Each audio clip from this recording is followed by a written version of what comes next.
और अब बात करेंगे राजस्थान पुलिस कांस्टेबल भर्ती परीक्षा 2025 की। 10,000 पदों पर होगी भर्ती परीक्षा। 13 और 14 सितंबर की तारीख है जब ये परीक्षा कराई जाएगी और कुल 4 पारियों में ये परीक्षा होगी। पहले दिन 2 शिफ्ट में होगी, सुबह 9 से 11, दोपहर 3 से शाम 5 बजे तक। परीक्षा में प्रवेश पत्र आपको जानकारी देगी 11 सितंबर 2025 को जारी किया गया प्रवेश पत्र और अभ्यर्थियों के लिए चलेंगी स्पेशल ट्रेन। तो 10,000 पदों पर भर्ती परीक्षा कराई जाएगी। 13 और 14 सितंबर की तारीख है जब ये परीक्षा होगी। कुल 4 पारियों में 2 शिफ्ट में होने वाली परीक्षा। टाइमिंग आप जान लीजिए, तमाम स्टूडेंट्स के लिए खबर है ये। सुबह 9 से 11 और दोपहर 3 से शाम 5 बजे ये परीक्षा होगी और इसके लिए प्रवेश पत्र जारी कर दिया गया है। अभ्यर्थियों के लिए स्पेशल ट्रेन चलाई जाएंगी। इनपुट एडिटर सुशांत पारिक इस वक्त मेरे साथ मौजूद है ज्यादा जानकारी लिए। सुशांत, राजस्थान पुलिस कांस्टेबल भर्ती परीक्षा होने जा रही है 13 और 14 सितंबर को, क्या है पूरी जानकारी?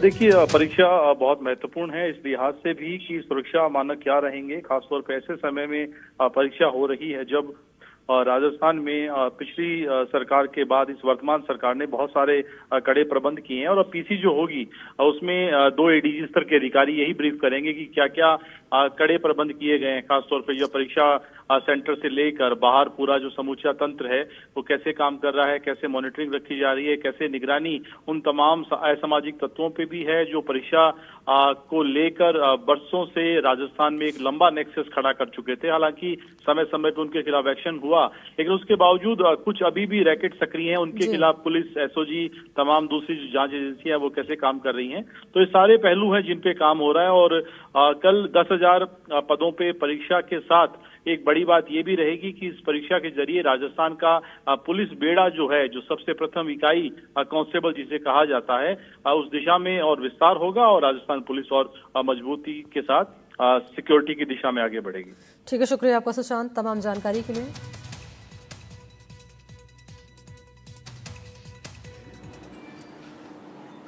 और 33% का आरक्षण भी पुलिस में किया गया था, तो जिसको भी हम लागू कर रहे हैं 33% के हिसाब से। महिलाओं के लिए 3303 पद आरक्षित रखे गए सभी यूनिट्स में ये हैं। हमें 5,24,740 प्राप्त हुए आवेदन, जिसमें से टीएनटी के 1,05,000 थे और बाकी शेष जो हमने बताया जीटी ड्राइवर उनके थे। हमारी जो परीक्षा की जो प्लानिंग है वो 13 तारीख को 3 बजे से 5 बजे 9 शहरों में की जा रही है, जो सारे संभाग मुख्यालय हैं। इसके अलावा दौसा एंड बूंदी, तो यहाँ पर ये परीक्षा भीलवाड़ा, इन जगहों पर कल एग्जाम होंगी सेकेंड हाफ में, जिसमें टीएनटी जो सरकार ने जो हमें आईटी के पद 1 दिए थे जिसको टीएनटी में भर्ती कर रहे हैं और वो सभी थानों में आईटी कांस्टेबल के रूप में वो काम करेंगे। भर्ती टीएनटी से हो रही है क्योंकि टीएनटी का जो बैकग्राउंड है वो साइंस बैकग्राउंड है, उनके पेपर अलग होंगे। 12वीं मैथ्स फिजिक्स के पेपर होते हैं उसमें। वो लड़के अल्टीमेटली टीएनटी से भर्ती होगी, उनकी ट्रेनिंग होगी। सरकार ने अकेडमी भी बनाई है, जो अपग्रेड है, ट्रेनिंग जो टेक्निकल अकेडमी है उसको भी अपग्रेड किया है, तो वहाँ से ट्रेंड होकर आईटी कांस्टेबल के रूप में थानों में काम करेंगे। 14 को प्रथम पारी में 2,09,87 और 582 केंद्रों पर 21 जिलों में किए जा रहे हैं। वो सूची हम आपको बता देंगे जो 21 जिले हैं। और द्वितीय पारी में 2,08,907 580 सेंटरों में आयोजित की जा रही हैं। उन्हीं जिलों में है जो फर्स्ट शिफ्ट में जहां है, सेकंड शिफ्ट में वही है, वही सेंटर्स भी हैं और आइडेंटिकल नंबर भी है मोर और लेस।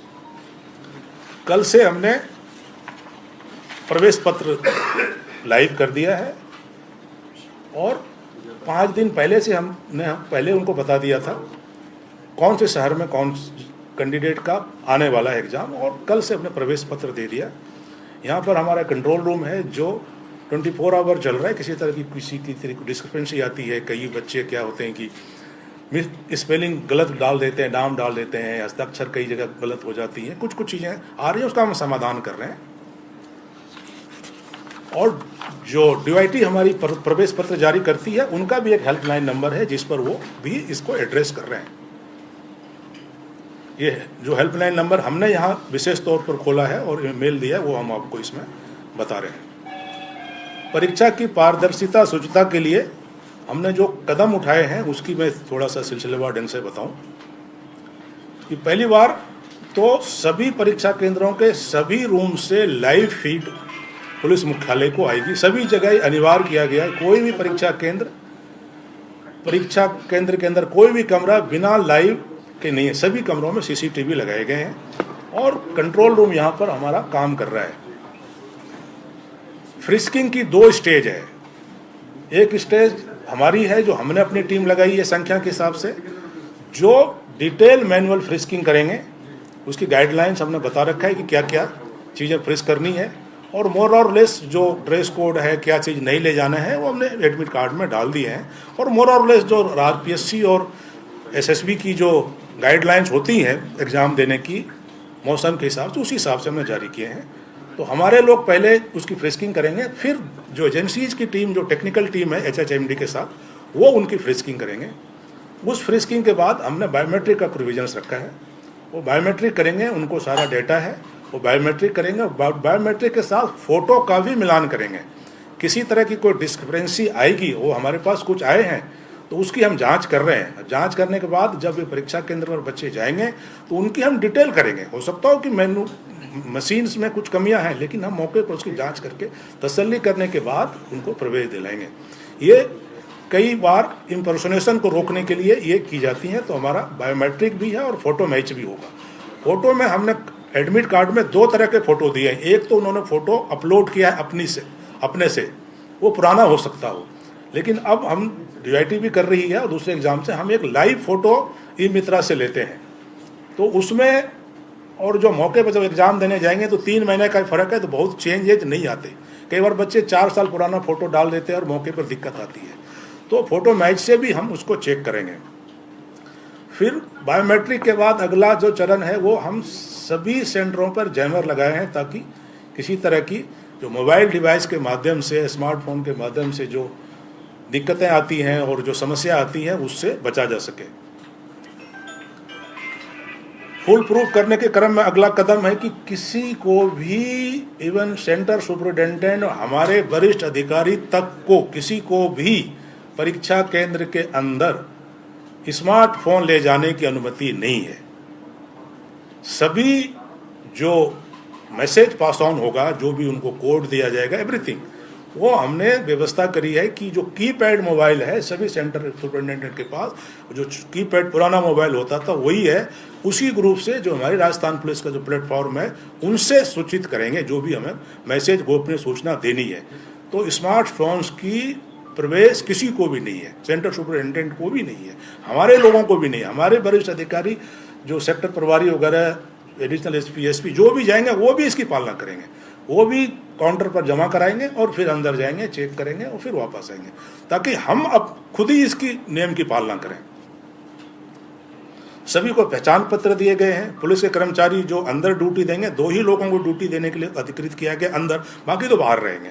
एक जो कंट्रोल रूम जहां हर एक सेंटर पर होगा, जहां प्रश्न पत्र 1 घंटे आधा घंटे के लिए रहेंगे, वहां सीसीटीवी होगी। वो 1 घंटे की पूरी फीड कंट्रोल रूम में आएगी, उस समय हम वही मॉनिटर करेंगे। वहां पर हमारा एक आदमी होगा, एजेंसी का एक आदमी होगा और सेंटर सुपरिटेंडेंट होगा। तीनों की जिम्मेदारी है कि वो उसकी सुरक्षा में रहे और नियमानुसार वो खुल के कमरे तक जाएं। प्रश्न पत्र पैकिंग की जो है वो फुल प्रूफ है, 9 स्तर की उसकी पैकिंग है, उसमें छेड़छाड़ नहीं हो सकती। हर एक बुकलेट इंडिविजुअल इन्वेलप में बंद है। फिर वो मल्टी पैकिंग करते करते करते कई तरह की, आपको पता है अभी कुछ दिन पहले एसएसबी ने भी दिया, मोर और लेस उनसे के बराबर और कहीं ज़्यादा भी है। तो हमने उसको सुरक्षित करने का कंट्रोल रूम, हमारा जो कोषागार है, सारे सामान जो प्रश्न पत्र है हमारे 21 जिलों पर पहुंच गए हैं। वहाँ पर सीसीटीवी अंदर और बाहर लगी हुई है, उसका कंट्रोल रूम चालू है और यहाँ 21 जिलों की फीड आ रही है। 3 दिन से उसको हम मॉनिटर कर रहे हैं।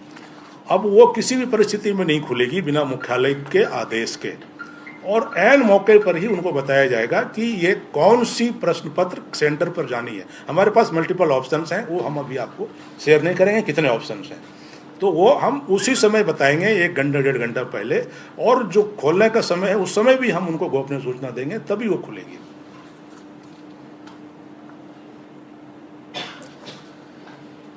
ट्रेजरी से कंट्रोल रूम तक ले जाने के लिए हर एक सेंटर पर एक गाड़ी और उसमें एक आर्म्ड गार्ड लगाई गई है, जो उसको सेंटर सुपरिटेंडेंट को सुपुर्द करके आएंगे। एक सेंटर के लिए, 2 सेंटर के लिए एक गाड़ी डेडिकेटेड है, उसमें 4 आदमी होंगे और आर्म्स गार्ड होगी, वो सुरक्षित उनको वहाँ पहुँचाएंगे। बाद परीक्षा फिर वो GPS मोबाइल व्हीकल में स्कॉट के साथ यहाँ पर जमा होगी। पुलिस मुख्यालय में हमने कंट्रोल रूम बनाया है और उसके बाद आगे की प्रक्रिया जो होती है वो की जाएगी। कुल मिला के जो डिटेल्स हैं परीक्षा को लेके और जो हमारा प्रोसीजर्स को लेके, ये हमने आपको समझाया। और साथ साथ जिलों को जो हमारे SP, additional SP, range IG सभी इसमें लगे हुए हैं व्यवस्था में। परसों DG साहब ने सभी SP IG के साथ VC करके निर्देश दिए कि इसको टॉप प्रायोरिटी पर रख करके इसको अंजाम दीजिए, इसको कतई कोताही बरतने की जरूरत नहीं है। तो सभी IG SP पर्सनली इसको मॉनिटर कर रहे हैं। ACS होम की तरफ से भी जिला कलेक्टर एंड जिला शिक्षा अधिकारी को निर्देश दिए गए हैं कि इस परीक्षा में आप सहयोग करें, जो भी अपेक्षित सहयोग जिला पुलिस अधीक्षक कलेक्टर से रिक्वेस्ट करें, उनको मुहैया करें। तो ये कुल मिला के जो प्रोटोकॉल और प्रोसीजर्स जो था वो हमने निर्देश दिए। बाकी बातों के बारे में ADG ATS और SOG आपको कुछ बिंदु और भी बताएंगे।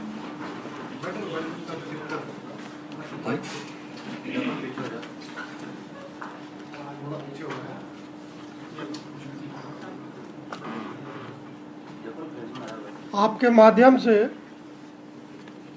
जो परीक्षार्थी कल और परसों ये परीक्षा देने आ रहे हैं, उनको मैं बताना चाहता हूँ कि पुलिस एक बहुत ही रोमांचकारी करियर ऑप्शन है। डिसिप्लिन जरूर रखना पड़ता है, डिसिप्लिन के साथ साथ अगर कड़ी मेहनत की जाए तो ये एक बहुत उम्दा करियर ऑप्शन है। बहुत सारे लोग जो पुलिस की नौकरी छोड़ करके किसी शिक्षा विभाग या और कहीं नौकरी कर रहे हैं, उसमें बहुत सारे लोग पिछले 1.5 साल में फ़ोन करके मेरे से पूछते हैं, ये जो पेपर लीक के खुलासे हुए हैं, क्योंकि ज़्यादातर लोग शिक्षा विभाग के इसके दर्शक रहे हैं, तो वो पूछते हैं कि क्या हम वापस पुलिस में लौट सकते हैं, जो उनका अनुभव है। तो मैं पिछले 1.5 साल में जो फीडबैक है उसके आधार पर बताना चाहता हूँ आपके जो दर्शक हैं और कल परसों परीक्षा में शामिल होंगे, कि उन्होंने जो एक करियर ऑप्शन चुना है वो बहुत ही अच्छा है, बहुत ही सेटिस्फाइंग हो सकता है, प्रोवाइडेड वो हार्डवर्क के लिए तैयार है और डिसिप्लिन में रहने के लिए तैयार है। एक और बात मैं अनुरोध करना चाहता हूँ सभी परीक्षार्थियों से, उनके अभिभावकों से, कि यह पुलिस विभाग की परीक्षा है और आप पुलिस विभाग में आने के इच्छुक हैं, इसलिए परीक्षा देने आ रहे हैं, तो कृपया करके जो आपका मूवमेंट है वो भी एक थोड़ा आम दिनों के मूवमेंट से भिन्न होना चाहिए। किसी को, आम जन को ये महसूस नहीं हो कि कहीं कोई जाके कोई ग्रुप में जा रहे हैं तो कहीं हुड़दंग कर रहे हैं या किसी तरह का कोई लॉलेसनेस कर रहे हैं। तो मैं अनुरोध करना चाहूँगा कि अगर वो परीक्षा सेंटर पर जा भी रहे हैं तो कोशिश करें कि उनके कारण अन्य किसी को कोई असुविधा नहीं हो। बस स्टैंड पे, चौराहों पे जहाँ ये झुंड में इकट्ठे हैं, वहाँ कोई किसी तरह की परेशानी लोगों के लिए, आम जन के लिए, आम नागरिकों के लिए खड़ा नहीं करें। तो मैं ये पुलिस विभाग से उनको ये संदेश भी देना चाहता हूँ और अनुरोध भी करना चाहता हूँ कि मूवमेंट में डिसिप्लिन मेंटेन रखें। ट्रेनों की छत पर बैठकर, लटककर, बसों की छत पर बैठकर, जीपों की छत पर बैठकर कृपया यात्रा न करें, ये काफ़ी कई बार महंगा साबित होता है। मेरा अनुरोध है कि अगर परीक्षा तिथि से 1 शाम पहले अगर वो अपना परीक्षा केंद्र देख लेते हैं तो परीक्षा के दिन उनको समय में पहुंचने में मदद मिलेगी। मैं एक बार पुनः जो हमारे ADG रिक्रूटमेंट बोर्ड है उनके इंस्ट्रक्शन को दोहराना चाहता हूं कि समय में 1 मिनट की भी किसी को कहीं भी लिबर्टी नहीं है। जो कट ऑफ टाइम है एंट्री का, उससे 1 मिनट भी बाद में जाने की इजाज़त नहीं है। तो खास तौर से जो समय सीमा दी हुई है उसके पहले सेंटर पे ज़रूर पहुंच जाएं।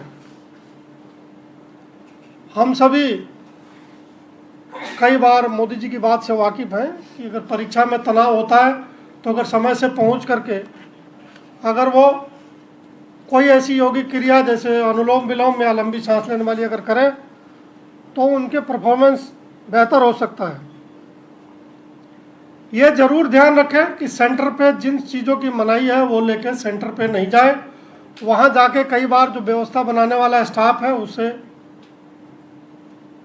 उलझन होती है, कई बार तरह तरह की परिस्थितियाँ पैदा होती है। तो उसमें मैं पुनः इस चीज़ को दोहराना चाहता हूँ कि आपके एडमिट कार्ड पे साफ सुथरा लिखा हुआ है कि क्या तो अलाउड है, क्या अलाउड नहीं है। तो वैसा सामान लेके नहीं जाना है, क्योंकि वहाँ कोई सामान रखने की व्यवस्था सेंटर के बाहर और उसकी सुरक्षा करने की व्यवस्था पुलिस प्रशासन ने नहीं कर रखी है। जहाँ तक परीक्षा के शुचिता का सवाल है, साफ सुथरे होने का सवाल है, पूरी राजस्थान पुलिस कटिबद्ध है।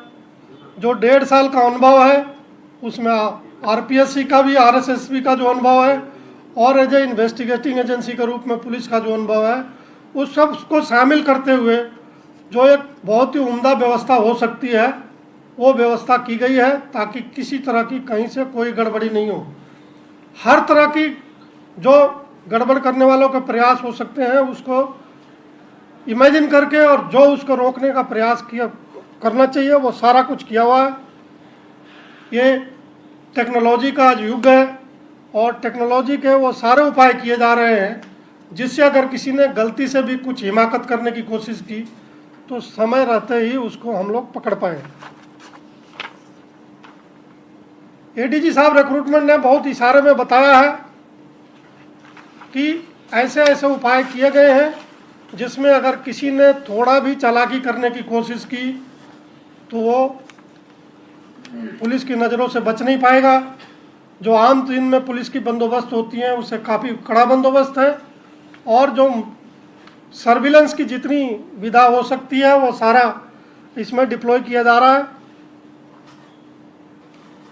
जिला पुलिस की टीमें और हमारी एसओजी की टीमें इस बात के लिए लगाई गई हैं कि कहीं किसी तरह की कोई छोटी भी सूचना अगर आती है तो हम उस पर तुरंत प्रभावी कार्रवाई कर सकें। जैसा कि एडीजी साहब रिक्रूटमेंट ने बताया कि क्वेश्चन पेपर के प्रिंटिंग, स्टोरेज, ट्रांसपोर्टेशन और सेंटर पे हैंडलिंग तक को लेकर के बहुत मल्टी लेयर सिक्योरिटी की व्यवस्था की गई है। कई बार परीक्षाओं में देखने आता है कि जैसे 5 लाख प्लस प्रश्न पत्र तैयार होंगे तो हो सकता है एक आध में कहीं सील में कोई छोटी मोटी त्रुटि रह जाए, लेकिन जो मल्टी लेवल सिक्योरिटी है वो ये इंश्योर करता है कि किसी भी तरह से छोटी मोटी कमियों के कारण परीक्षा पेपर टैंपर नहीं हो। तो जो परीक्षार्थी हैं अगर उनको कोई संशय है तो उस संशय को जरूर दूर कर लें, लेकिन अनावश्यक जो पिछले कुछ परीक्षाओं में आरपीएससी के और आरएसएसबी के देखने में मिला है कि कोई जैसे क्वेश्चन पेपर का सील उस समय ढंग से नहीं लगा हुआ है तो उनके मन में संशय हुआ। अगर क्वेश्चन पेपर का सील ढंग से नहीं लगा हुआ है और लिफाफा सील्ड है, इसका मतलब है कि आपका क्वेश्चन पेपर अनटैम्पर्ड है, फुल प्रूफ है। मेरा जो एसओजी का हेल्पलाइन है आप लोगों को मालूम है, मैं फिर भी रिपीट कर देता हूँ, 9530429258। अगर कहीं भी कोई छोटी मोटी चीज़ें अगर नज़र में आती हैं या जानकारी में आती हैं, कृपया करके इस हेल्पलाइन पर सूचित करें। 24 घंटे हेल्पलाइन खुला हुआ है और कहीं भी कोई सूचना आएगी उसका ज़रूर हम लोग निराकरण करेंगे। एक मैं और सावधान करना चाहता हूँ कि तरह तरह के ठग होते हैं। संभव है आज भी कुछ लोग ठगने के लिए तरह तरह का प्रलोभन दें, तो परीक्षार्थियों से और उनके जो गार्जियन हैं उनसे मैं अनुरोध करना चाहता हूं कि किसी के बरगलाने में नहीं आए। राज्य सरकार, पुलिस मुख्यालय और पूरा राजस्थान पुलिस ये कृत संकल्प है कि यह परीक्षा साफ सुथरी होगी, किसी को भी अनड्यू एडवांटेज लेने नहीं दिया जाएगा। तो अगर कोई ठगने का प्रयास कर रहा है तो आप प्रलोभन में नहीं आए और हमारा जो हेल्पलाइन है या जो हमारा नंबर है उस पर आप ज़रूर इसकी सूचना दें। हम लोग कुछ जगहों पर डिकॉय करने का भी प्रयास कर रहे हैं, पिछले कुछ परीक्षाओं में भी हुआ है और हमें ये आपको बताते हुए खुशी हो रही है कि हमारे डिकॉय सभी जगह फेल हुए। ज़रूर हमने कोई छोटी मोटी सूचनाएं डिस्कवर की है लेकिन हमारा डिकॉय फेल हुआ है, तो यह एक संतोषजनक बात है कि जो हम लोग उपाय कर रहे हैं और परीक्षा जो ले रहे हैं, जो एजेंसी परीक्षा कंडक्ट कर रही है वो बहुत बढ़िया परीक्षा कंडक्ट कर रही है। मैं सभी परीक्षार्थियों को शुभकामनाएं देता हूं, उनके मेहनत के अनुरूप ईश्वर उनकी मदद करे और जो बेस्ट हैं